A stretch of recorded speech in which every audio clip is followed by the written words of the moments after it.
عن عبد الله بن عمر رضي الله عنهما أن النبي صلى الله عليه وسلم عامل أهل خيبر على شطر ما يخرج منها من تمر أو زرع.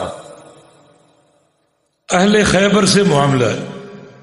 جب رسول اللہ صلی اللہ علیہ وسلم نے خیبر فتح کیا، کیونکہ فتح خیبر جو ہے یہ دین اسلام میں ایک انقلابی پروگرام تھا. جناب عبداللہ بن عمر فرماتے ہیں کہ ما شبعنا الا بعد فتح خیبر، ہمیں پیٹ بھر کے کھانا فتح خیبر کے بعد نصیب ہوا. اس سے پہلے ہمیں فاقے برداشت کرنے پڑتے اور پیٹوں پر پتھر باندھنے پڑتے، لیکن فتح خیبر کے بعد ہمیں اللہ تعالیٰ نے سیر کر دیا اور ہمیں پیٹ بھر کے کھانا نصیب ہوا. اور فتح خیبر جو ہے در حقیقت یہ صحابہ کے صبر کا نتیجہ. صلح حدیبیہ کا جو سفر تھا عمرہ کرنے کے، مشرکین مکہ نے روکا، چنانچہ صلح حدیبیہ ہوئی. اور اس سے قبل جب اطلاع ملی کہ کفار مشرکین نے عثمان غنی رضی اللہ عنہ کو جو سفارت کاری کے لیے گئے تھے شہید کر دی، اللہ کے نبی نے ان کو سفیر بنا کر بھیجا اہل مکہ سے مذاکرات کرنے کے لیے.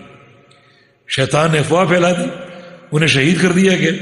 تو پھر رسول اللہ صلی اللہ علیہ وسلم نے حدیبیہ کے مقام پر صحابہ سے بیعت لی کہ ہم ایک ایک اپنی جان قربان کر دیں گے جب تک پورے اہل مکہ سے عثمان غنی کا انتقام نہ دیں. بڑا مشکل مرحلہ تھا، یعنی 1400-1500 ان کی تعداد تھی مسلمانوں کی، ادھر پورا مکہ مشرکین مقابلے میں اور چاروں طرف ان کے حلیف. اور چونکہ عمرہ کرنے گئے تھے اس لیے مسلح نہیں تھے، صرف ایک تلوار ہر ایک کے پاس تھی، باقی ڈھال نہیں تھی، نیزے نہیں تھے، تیر نہیں تھے، کیونکہ لڑائی کا تو کوئی خیال ہی نہیں تھا. عمرہ کرنے گئے تھے. تو نہتہ ہونے کے باوجود تمام صحابہ نے نبی علیہ السلام کے ہاتھ پر بیعت کر لی.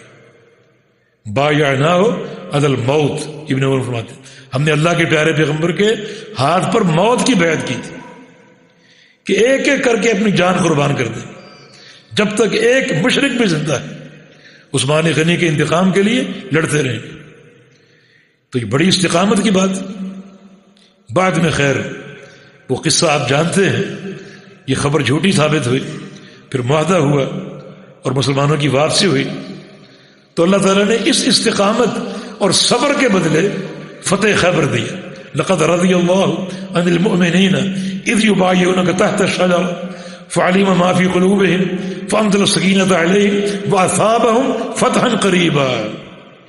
کہ اللہ ان سب سے راضی ہو گیا جنہوں نے اتنی مشکل حالات میں بیعت کی. اللہ نے جان لیا کہ ان کے دلوں میں کیا ہے، سچا ایمان ہے، صداقت ہے، بہت بڑا تزکیہ ہے. اور اللہ نے ان پر سکینت اتار دی اور اس استقامت کے بدلے واثابهم فتحا قریبا، اس استقامت کے بدلے قریبی فتح عطا فرمائی. یہ فتح کیا ہے؟ یہ فتح خیبر.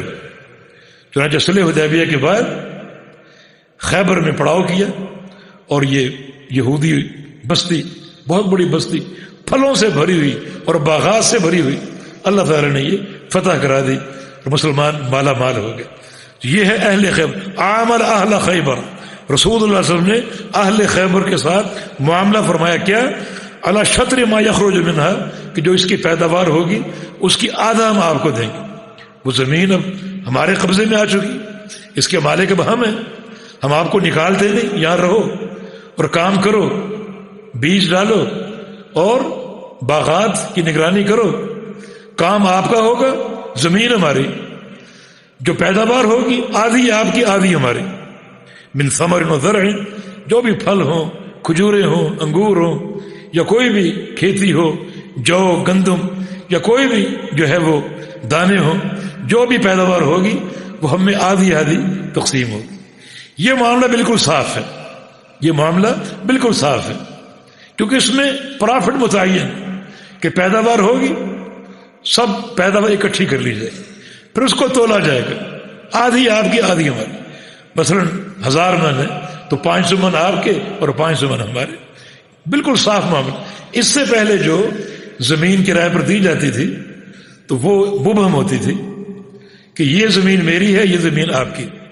اس زمین میں جو پیداوار ہوگی وہ میری ہے، اس سے جو پیداوار ہوگی وہ آپ کی. اب ہو سکتا ہے اس میں پیداوار زیادہ ہو، اس میں کم ہو سکتا ہے اس میں زیادہ اس میں کم ہو، تو فریقین میں سے کسی ایک کے نقصان کا احتمال ہوتا تھا. یہ پہلے یعنی کھیتی باڑی میں جو لوگ کرائے پر دیتے تھے تو یہ مبہم طریقے سے دیتے تھے. بعض لوگ دیکھتے کہ یہ زمین جو ہے یہ پانی کے قریب ہے، اس میں زیادہ فصل کی توقع، اور یہ زمین پانی سے دور ہے، اس میں کم کی توقع. تب زمین والا کہتا ہے کہ یہ زمین میری اور یہ آپ کی. تو اس میں ایک فریق کے نقصان کا اندیش ہے، محنت بیچارہ کر رہے دونوں زمینوں پر اور نقصان کا اندیش ہے. تو پہلے اس اساس پر لوگ زمین ٹھیکے پر یا کرائے پر دیتے، لیکن نبی علیہ السلام کا یہ معاملہ انتہائی نظیف ہے کہ جو پیداوار ہوگی ہر زمین کی وہ جمع ہوگی اور اس میں تقسیم ہوگی، آدھی آپ کی اور آدھی میری. جی.